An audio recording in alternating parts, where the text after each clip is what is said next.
no Descomplicando a Música. Nesse vídeo nós vamos começar o nosso curso de partitura musical. Nós vamos falar um pouco sobre as claves, a representação das notas, como localizar as notas na pauta e um pouco sobre a história da partitura também como um método de escrita, né? Quando a gente fala de registro musical, a primeira coisa que vem à nossa mente são as gravações, né? Se a gente quer ouvir uma música, ou quer lembrar de alguma música, a gente coloca ela para tocar no nosso computador, no nosso MP3 ou bota para tocar no CD. Mas nem sempre foi assim, né? O processo de gravação ele é um processo muito recente na história. Começou em 1877, lá com Thomas Edison, aquele mesmo cara que inventou a lâmpada elétrica, né? E fez muitas outras invenções também. Ele usou uma agulha, ele fazia essa agulha percorrer um disco de vinil à medida que a música tocava. Daí, a partir do caminho que a agulha percorria, ele conseguia recuperar a memória e fazer a reprodução da música novamente. Então esse foi o primeiro processo de gravação satisfatório, que deu origem depois à tecnologia do disco de vinil, depois passou, né, para fita cassete, depois para o CD e para a música digital, como a gente conhece hoje. Tem gente que lembra ainda da época em que se ia nas lojas para comprar um disco, né, de vinil. Muita gente ainda fala hoje de gravar um disco, né, por causa dessa época. Muita gente que ainda lembra da época que a gente ia comprar uma fita cassete, né? E os mais jovens talvez não lembrem dessas tecnologias mais antigas, ou talvez nem tenham ouvido falar, né, no disco de vinil ou na fita cassete. Que a transição tecnológica foi muito rápida. Hoje em dia as coisas evoluem muito rapidamente, mas nem sempre foi assim, né? Antes dessa invenção do disco de vinil, as pessoas não sabiam nem imaginavam que um dia seria possível ouvir uma música gravada, né, em algum lugar. Se elas queriam lembrar de uma música, a única maneira delas fazer isso era usar a própria memória, né? Não tinha outro recurso. Então sempre teve essa necessidade de se poder registrar a música de alguma forma, né? Já que a gravação não existia. Esse foi um dos principais motivadores da invenção da partitura, né? Então, quando isso surgiu? Se a gente voltar um pouco no tempo, né, lá para o século IX, uma época em que ainda a música ela praticamente não existia na forma de instrumentos, né? Os instrumentos musicais eles quase não eram utilizados, a música era praticamente só cantada, né, por meio do canto gregoriano.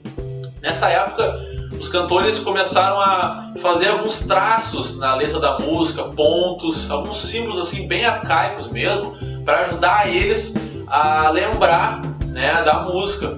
Então, esses símbolos, né, foi quem deu origem à escrita da partitura. Então eles começaram fazendo esses símbolos para ajudar eles.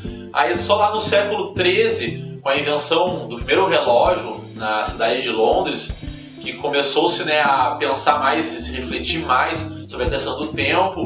Também começaram a incorporar a questão do tempo na partitura, né, na leitura musical.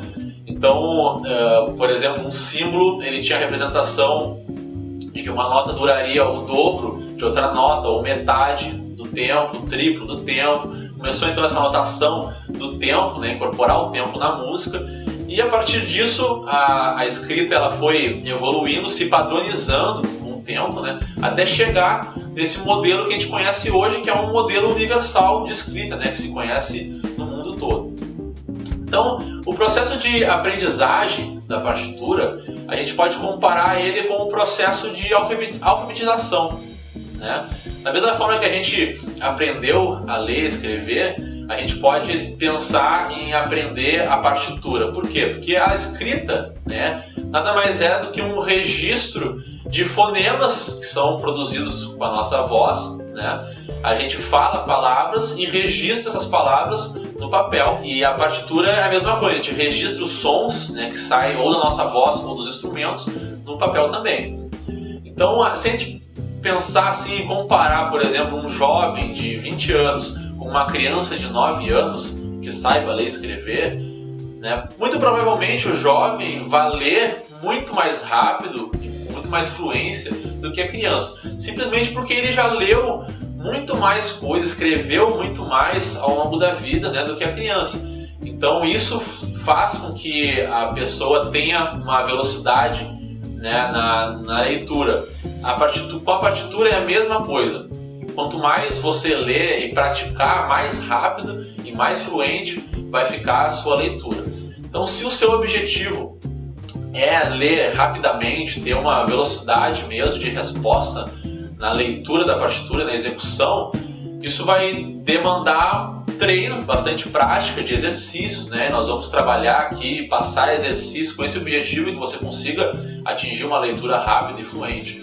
E se o seu objetivo não é ler tão rápido, se você apenas quer poder pegar uma partitura, imprimir no seu quarto e poder tirar uma música mesmo sem nunca ter ouvido ela, vai ser até bem mais simples, né, o seu estudo, porque saber a simbologia da partitura é muito simples. Apesar de parecer um pouco complexo à primeira vista, quando a gente vê aquele monte de símbolos, né, gráficos, reconhecer o que significa cada um não é nada complicado. Basicamente, a partitura ela registra as notas ou os acordes, né, a duração dessas notas, o tempo das notas e dos silêncios, né, e também as técnicas que são executadas no instrumento em particular ou na voz. Então, esse é o objetivo da partitura como um todo. Então, sabendo o que significa cada um desses símbolos, você vai ser capaz de ler qualquer partitura, ainda que não seja tão rápido. O processo de velocidade vai ser baseado na sua prática mesmo, né? Então, para a gente começar a entender a partitura como um todo, do que eu estou falando aqui, né? Vamos então entender onde que se escreve a partitura. Toda partitura, ela acontece em torno dessas 5 linhas aqui. Essas 5 linhas, elas são a chamada pauta musical, né?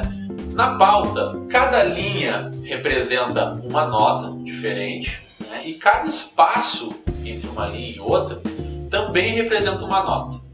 Mas que nota, né, que é representada em cada espaço, em cada linha? Como é que a gente sabe localizar isso, fazer essa referência?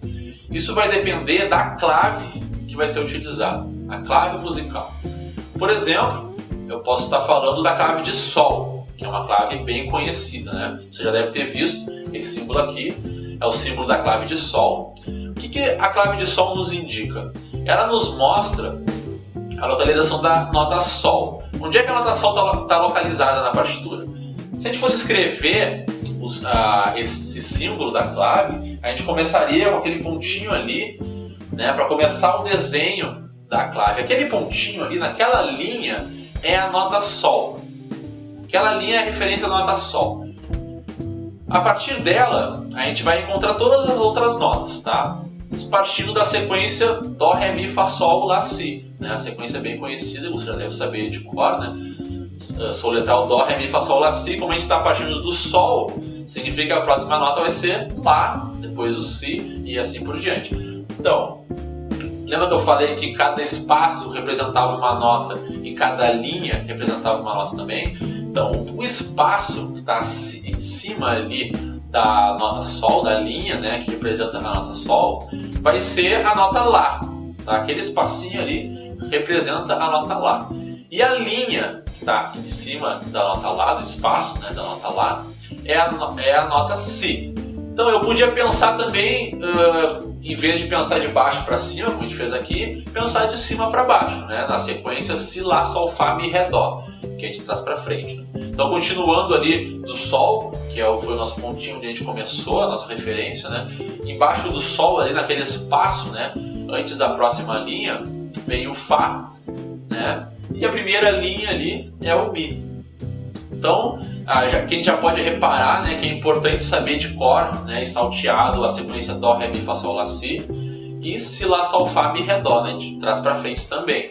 Caso você não tenha prática, né, em soletrar de trás para frente, isso também vai ser importante aqui para encontrar mais rapidamente a localização das notas, tá? Então, muito bem, você agora já conhece a representação das notas na clave de Sol. É simples assim. Então vamos ver outra clave agora, a clave de Fá. Tá? A clave de Fá, ela tem esse símbolo aqui. Como é que a gente localiza as notas? Antes, a gente pegou como referência a nota Sol, na clave de Sol. Agora a nossa referência vai ser a nota Fá, né, na clave de Fá. Ela é aquela linha onde estão aqueles dois pontinhos ali, naquele símbolo. Aquela linha que atravessa aqueles dois pontos é a nota Fá. E a gente vai seguir exatamente a mesma lógica para encontrar as outras notas. Cada espaço vai ser uma nota, cada linha vai ser uma nota. A gente pode deduzir seguindo a mesma sequência, de baixo para cima vai ser a ordem Dó, Ré, Mi, Fá, Sol, Lá, Si. E de cima para baixo vai ser o Si, Lá, Sol, Fá, Mi, Ré, Dó, né? Partindo ali daquela notinha do Fá. Então fica assim, né, a representação de todas as notas na clave de Fá. A gente tem ainda a clave de Dó. A clave de Dó, ela tem esse símbolo aqui, tá?